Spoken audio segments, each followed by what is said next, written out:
مزید Islamic videos کے لیے ہمارے چینل حقیقت اسلام کو سبسکرائب کریں۔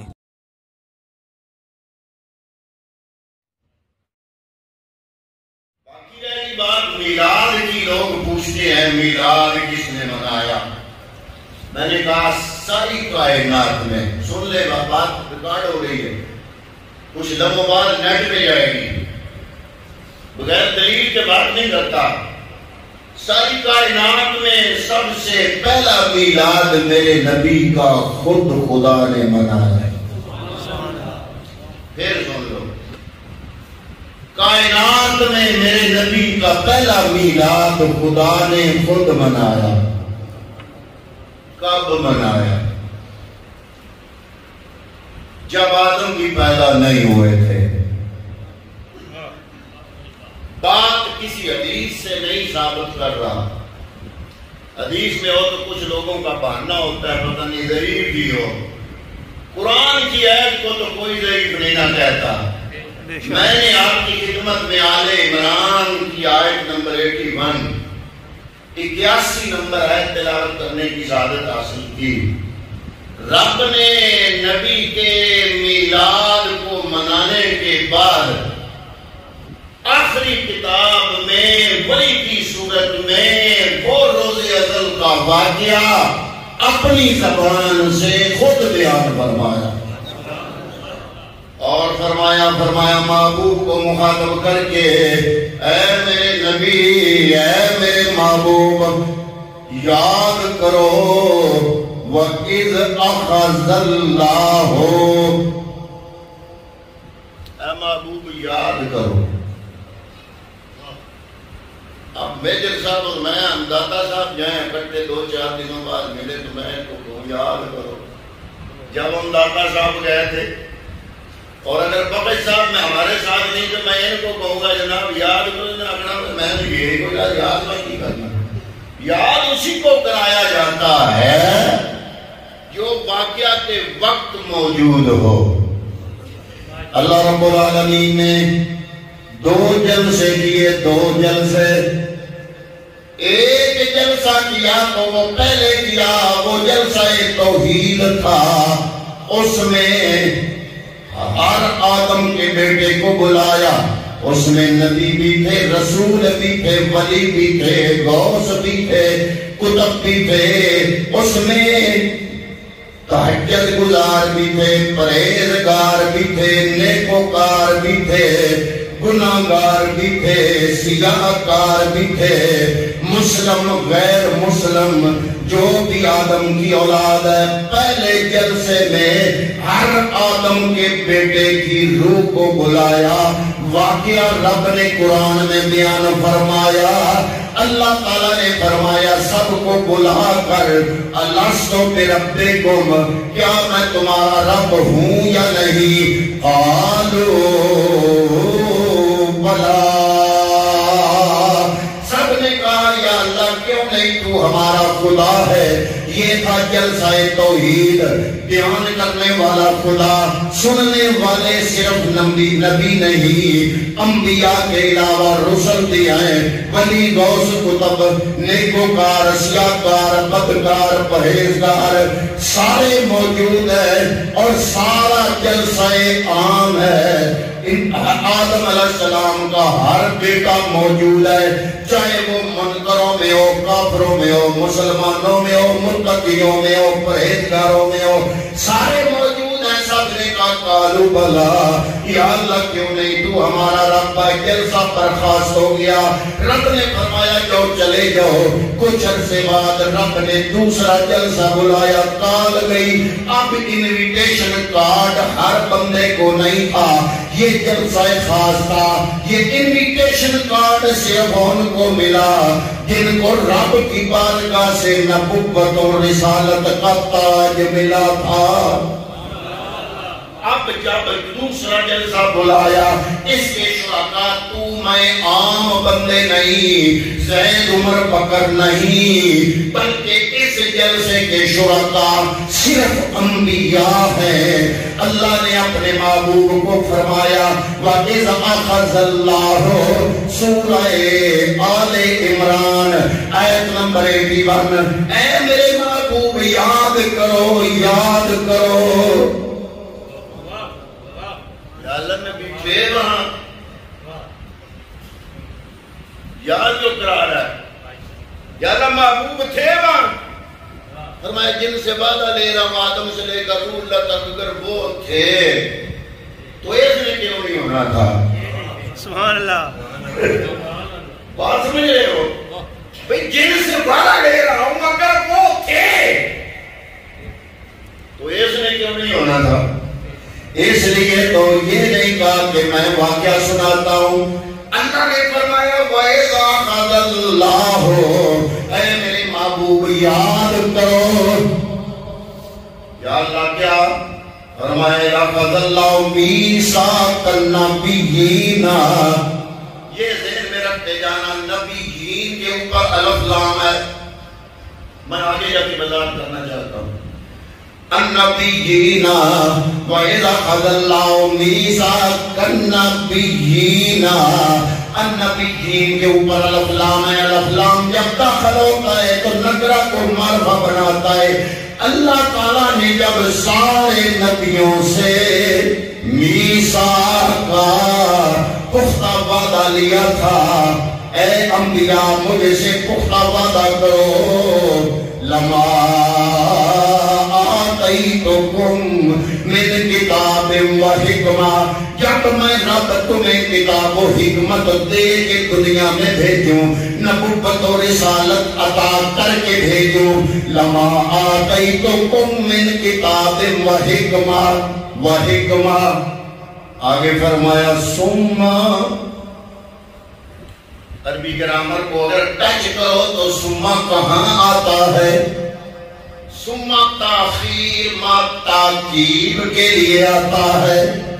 ثم سے پہلے واقعہ اور ہوتا ہے، ثم کے بعد واقعہ اور ہوتا ہے۔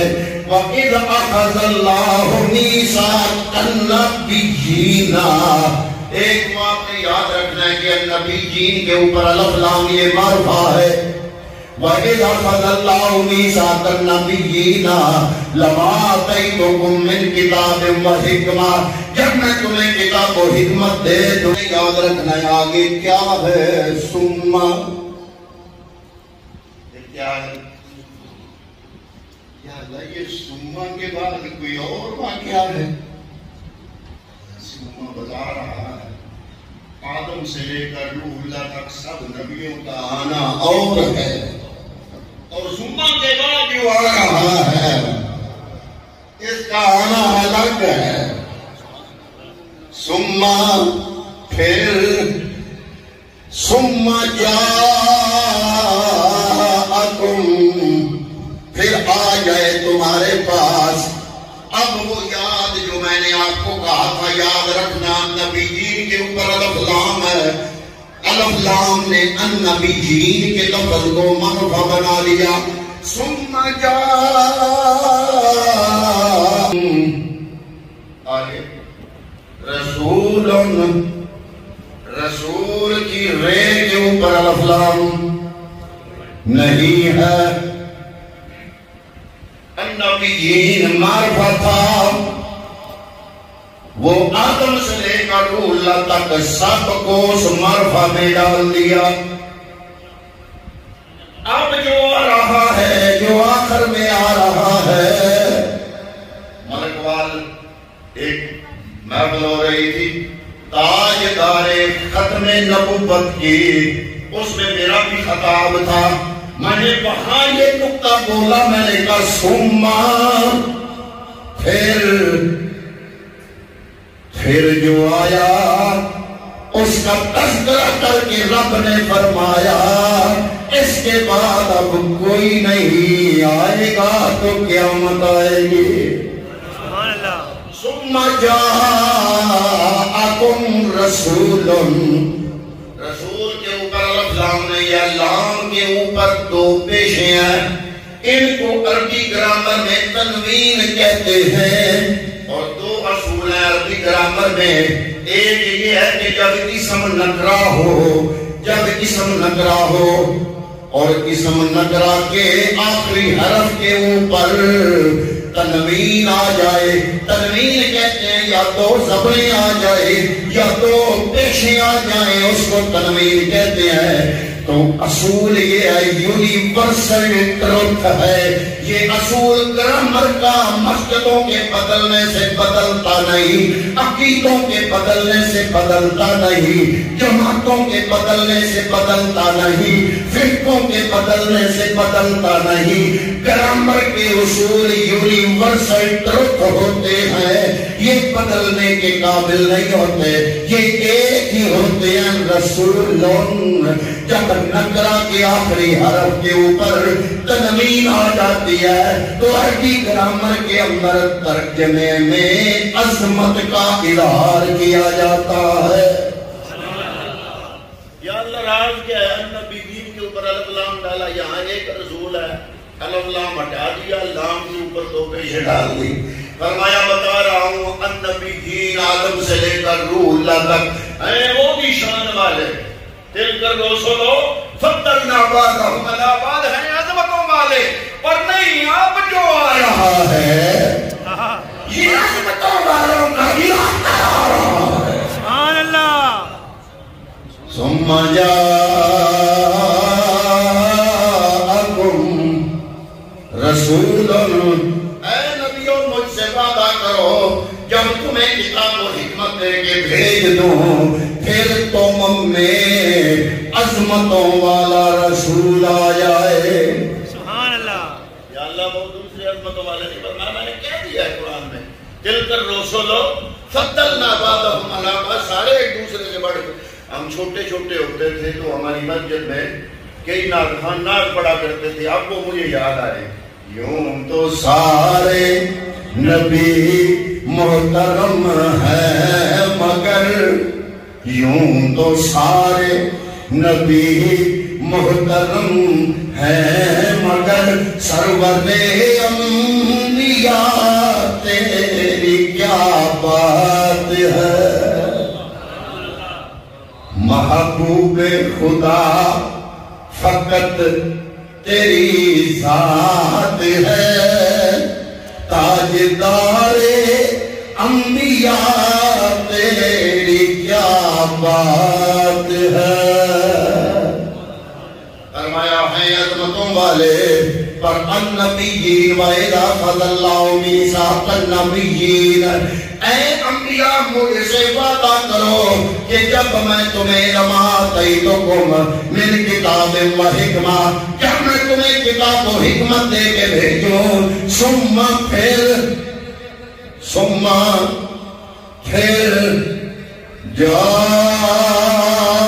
جاءکم رسول، پھر تم میں تمہارا سردار رسول آیا ہے.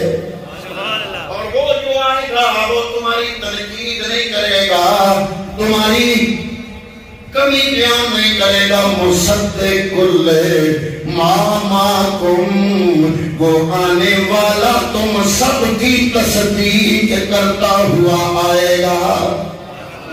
جب وہ آنے والا تمہاری تصدیق کرتا ہوا آئے گا، مجھ سے وعدہ کرو لَتُؤْمِنُنَّ بِهِ. ایک لام ہے، ایک نون تاکید ثقیلہ کہتے ہیں عربی گرامر میں.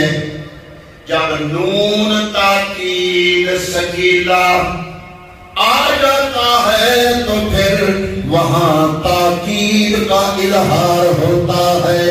اور لام زبر لا پہلے آ جائے وہ بھی تاکید کے لیے. دو تاکیدیں رب نے یہاں پر اکٹھی کر دی. پھر کیا کرو؟ وعدہ کرو لَتُؤْمِنُنَّ بِهِ وَلَتَنْصُرُنَّهُ. اے انبیاء مجھ سے وعدہ کرو کہ جب میرا محبوب آ جائے گا تم سارے کے سارے اس پر ایمان بھی لاؤ گے، اس کی مدد بھی کرو گے. یا اللہ یہ واقعہ کسی اور نے بیان کیا ہوتا تو ہم کہتے بہت پتہ نہ، پر جس بڑے آخری نبی ہونا ہے نہ ٹور جانا۔ یا اللہ تمہیں تو پتہ ہے، تو عالم الغیب ہے، تیری توحید کا بہانہ بنا کے جو لوگ انبیاء کی پر تنقید کرتے ہیں ان کے نزدیک بھی تو عالم الغیب ہے، اس مسجد والوں کے نزدیک بھی تو عالم الغیب ہے، اس مسجد والوں کے نزدیک بھی تو عالم الغیب ہے۔ یا اللہ جب تمہیں پتا ہے آمنہ کا لال جب آئے گا آدم سے لے کر روح اللہ تک سارے انبیاء اپنا اپنا وقت گزار کے چلے جائیں گے، یا اللہ پھر تو نے کیوں قرآن میں کہہ دیا مجھ سے وعدہ کرو لَتُؤْمِنُنَّ بِهِ کہ جب میرا محبوب آ جائے گا تو اس پر ضرور ایمان لے کے آنا ہے۔ یا اللہ جب تمہیں پتہ ہے کہ موسیٰ کلیم اللہ قبر میں ہوں گے جب آمنہ کا لال آئے گا، حضرت اسحاق قبر میں ہوں گے، حضرت صالح قبر میں ہوں گے، یوسف و یونس قبر میں ہوں گے، حضرت ابراہیم و اسماعیل قبر میں ہوں گے، جب آمنہ کا لال آئے گا تو پہلے والے کیوں دے رہا ہے؟ فرمایا میں جانتا ہوں ہر نبی اپنے اپنے زمانے میں دعا کرتا جائے گا، یا اللہ موقع دینا عالم ارباب والا وعدہ پورا کر لے۔ یہی وجہ ہے کہ جب آخری نبی آئے گا اس کے معراج کا وقت آئے گا، میں نے جبریل کو حکم فرما دیا ہے کہ جب 27 رجب آ جائے محبوب کو مکے سے اسی کا اوپر معراج پہ نہیں لے جانا۔ یا اللہ کیوں مکے سے اوپر آسمانوں کا رستہ بند ہے؟ فرمایا بند نہیں ہے، مکے سے لے کر مسجد اقصی تک محبوب کو وہاں پہنچانا ہے تاکہ عالم ارواح کا 1.25 لاکھ نبیوں کا وعدہ پورا ہو جائے۔ صفان بن کے کھلونا نبیاں نے رحمت کے پیرا ولیاں نے محبوب دا سارے عرشیاں نور دیدار کرایا جانا ہے۔ حضرات محترم حضرت آدم سے لے کر روح اللہ تک سارے نبیوں کو اللہ نے حکم دیا اپنے اپنے زمانے میں تم دعائیں کرتے رہے کہ یا اللہ لَتُؤْمِنُنَّ بِهِ عالم ارواح میں ہماری روحوں نے تو جسے جو وعدہ کیا تھا تیرے محبوب پہ ایمان لانے کا وہ موقع دینا۔ آج معراج کی رات ہے، میرا نبی آسمانوں پہ آ رہا ہے، وہ مسجد اقصی سے ہو کے آئے گا، تم سارے وہاں اکٹھے ہو جاؤ، 2 رکعت نماز نبیوں کے امام کے پیچھے پڑھ کے لَتُؤْمِنُنَّ بِهِ اس محبوب پر ایمان لانے کا وعدہ پورا کر لو۔ یہی وجہ ہے کہ جب محبوب معراج کے رات مسجد اقصی میں جبریل امین کے ساتھ اندر داخل ہوئے، حضرت آدم کی نگاہ پڑتی گئی، آدم کی ساری اولاد 1.25 لاکھ نبی سارے بیٹے آدم کے آدم کھڑے ہو گیا، فرمایا او میرے او بیٹے ہو اٹھو صفے بنا لو، مصلی امامت خالی ہے، وہ امام آ گیا ہے۔ جہاں کے ساتھ پہنچے محمد پیارے کھڑے سنگتی انتظارے جسارے کہ آدم نے نبیاں نو فرمان کیتا صفا ٹھیک کر لو امام آ گیا وَإِذَا خَذَ اللَّهُ مِيثَاقَ النَّبِيِّينَ لَمَا آتَيْتُكُم مِّن کتاب و حکمہ۔ اے محبوب یاد کرو جب اللہ نے نبیوں سے پختہ وعدہ لیا۔ عجیب بات نہیں، اپنے بارے میں بلایا تو جلسہ عام تھا، عام جلسہ۔ ابو جہل جو اولاد بھی ہے، یزید بھی آتے وہ دی نسل بھی ہے، فرعون بھی آتے وہ دی نسل بھی آئی، نمرود بھی آتے وہ دی نسل بھی آئی،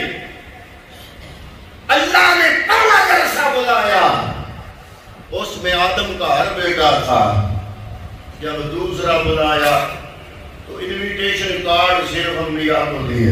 سبحان اللہ۔ یا اللہ یہ کیوں؟ فرمایا میلاد وچ منکراں دا کیا کام ہے؟ اللہ اللہ اللہ۔ گل تے اپڑے ہی ہو، اور میں توڑ آگے سمجھاوا ایک ہی بندہ ہے۔ سبحان اللہ۔ یا اللہ پہلے فرمایا پہلے خدا کی بات تھی، جلسہ آپ تھا، اب مصطفیٰ کے میلاد کی بات ہے۔ سبحان اللہ۔ اللہ نبی کا میلاد منانا ہر ایک کے نصیب میں نہیں کرتا۔ کیا بات ہے۔ یہ چنے ہوئے لوگ ہوتے ہیں جن کے دلوں میں توحید پہلے ہی راسخ ہوتی ہے، میلاد مناتے ہوئے انہیں توحید کا خطرہ محسوس ہے نہیں ہوتا۔ اور دوسرا میلاد منانا شرک کیسے آ گیا؟ میلاد تو شرک کی جڑیں کاٹتا ہے۔ شرک یہی ہے نا کہ اللہ ایک ہے، ذات میں بھی صفات میں بھی، اور اللہ لامی علیہ ولامی اولاد ہے۔ رب وہ ہے جس کا میلاد ہو ہی نہیں سکتا، اور نبی وہ ہے جس کا ہم میلاد منا رہے ہیں۔ میلاد منانا تو شرک کی جڑیں کاٹتا ہے کہ رب وہ ہے جو نہ پیدا ہو سکتا ہے نہ جس کا میلاد ہو سکتا ہے، نبی وہ ہے کہ جو پیدا ہوا۔ پھر ایک اور بڑی عجیب بات ہے، بات کاری دوں، آپ کچھ لوگ آ گئے ہیں جو سمجھنے والے ہیں کہ 15-20 گھنٹے۔ یا اللہ یہ تیرا محبوب جو 12 ربیع الاول کو آیا تو اس وقت کون تھا جب آدم مٹی اور پانی کے درمیان تھے؟ نبی سے پوچھا گیا یا رسول اللہ آپ کب سے نبی ہیں؟ فرمایا کن تو نبی جب آدم بین الماء والطین، میں تو اس وقت بھی نبی تھا جب آدم مٹی اور پانی کے درمیان تھے۔ اب 12 ربیع الاول کو جو نبی آیا، میلاد منانے والوں، اس وقت کیا تھا جو نبی تھا؟ کچھ نہ کچھ تو وجود تھا نا جو نبی تھا۔ میرے محبوب کی شخصیت کے 3 پہلو ہیں۔ یہ 12 ربیع الاول کو جس میں مبارک آیا، اور کون تو نبی جو آدم بین الماء والطین، وہ تھا جو حقیقت مصطفیٰ تھی۔ سبحان اللہ۔ ایک ہے بشریت مصطفیٰ، ایک ہے نورانیت مصطفیٰ، اور ایک ہے حقیقت مصطفیٰ۔ اسی لیے معراج کے 3 حصے ہیں۔ بشریت مصطفیٰ کی سواری کے لیے براق، پھر رف روحانیت مصطفیٰ، پھر جب عرش آ گیا تو سدرہ بھی آ گیا، تو آگے جبریل بھی نہیں جا سکتا۔ آگے نہ نورانیت مصطفیٰ نہ بشریت مصطفیٰ، آگے کون جائے؟ ارے آگے تو کوئی جبریل نہیں گیا، کوئی فرشتہ نہیں گیا، کوئی نبی نہیں گیا، آگے جو گیا وہ تھا حقیقت مصطفیٰ۔ سبحان اللہ۔ علماء نے کہا کہ جناب ایک ہوتا ہے عالم وجوب، اللہ عالم الوجود ہے، عالم الوجوب ہے، اس کا موجود ہونا واجب ہے، اور جو واجب الوجود ہو اس کو زوال نہیں۔ واجب الوجود عالم میں صرف ایک ذات ہے، وہ رب ہے، باقی ساری کائنات ممکن الوجود ہے، امکان ہے، عالم امکان۔ ایک ہے عالم وجوب، ایک ہے عالم امکان۔ عالم وجوب میں صرف خدا ہے، اور عالم امکان میں ساری مخلوقات ہیں۔ لیکن حضرت مجدد الافسانی سے پوچھو، شیخ احمد سہمی، انہوں نے فرمایا عالم وجوب میں خدا ہے، عالم امکان میں ساری کائنات ہے، لیکن اللہ نے اپنے محبوب کو بنانے کے لیے نہ عالم وجوب سے بنایا نہ عالم امکان سے بنایا، ایک وکھرا عالم بنایا۔ وجود میں اپنی بات نہیں کر رہا، مجدد الافسانی کی بات کر رہا۔ وجود آن سرور از عالم امکان نباشد بلکہ فوق عظیم باشد. یہ مجدد عرب ثانی کی عبارت ہے. وجود آن سرور از عالم امکان نباشد. میں نے کہا جناب سمجھ نہیں آئی، سادے سے مسلمان ہیں ہم رکن کے، اے مجدد الافسانی ہمیں سمجھاؤ. انہوں نے کہا جو عالم مقام میں ہوتا ہے اس کی نشانیاں اور ہوتی ہیں. میں نے کہا پھر بھی سمجھ نہیں آئی. انہوں نے کہا عالم مقام میں تم اور تمہاری انگلیوں سے کبھی چشمے نہیں پھوٹتے. کیوں؟ عالم مقام میں ہو. جو عالم مقام میں ہوتا ہے اس کے جسم سے پسینہ نکلتا ہے، بو آتی ہے. جو عالم مقام سے ہوتا ہے اس کے جسم پہ مکھی بیٹھتی ہے. جو عالم مقام سے ہوتا ہے وہ سو جائے تو وضو ٹوٹ جاتا ہے، سو جائے تو نیلا اس کو اطلام ہو جاتا ہے. جس کو ساری زندگی اطلام نہ ہو، جس کے جسم پہ ساری زندگی مکھی نہ بیٹھے، جس کے پسینے سے چاٹی آئے، خوشبو آئے، جس کی انگلی اگر پیالے میں انگلیاں پڑے تو ان انگلیوں سے چشمے پھوٹتے ہیں، ان انگلیوں سے چشمے پھوٹتے. وہ عالم مقام سے